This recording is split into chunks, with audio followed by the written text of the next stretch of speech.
ويقينا تنفع به من استيقن به حق اليقين في نفاذ امره، اور ایسے یقین کا کہ جو اس کے ذریعے تیرے فرمان قضا پر پوری طرح متیقن ہو تو اس کے باعث تو سے فائدہ و منفعت پہنچائے۔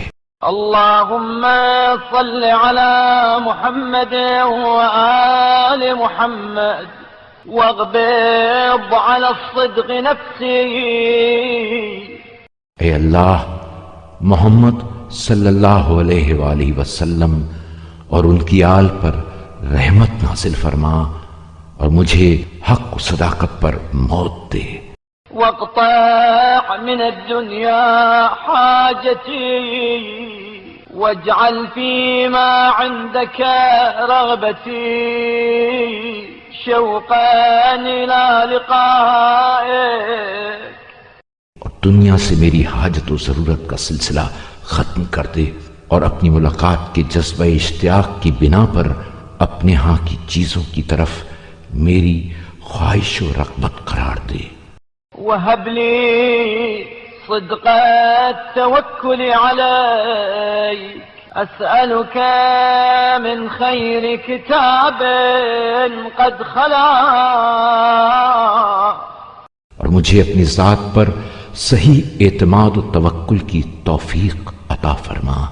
میں تجھ سے سابقہ نوشتہ تقدیر کی بھلائی کا طالب ہوں۔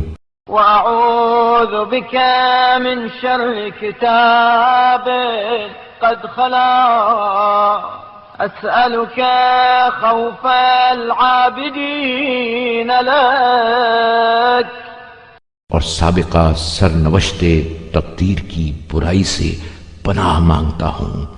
میں تیرے عبادت گزار بندوں کے خوف وعبادة الخاشعين لك، ويقينا المتوكلين عليك، وتوكل المؤمنين عليك۔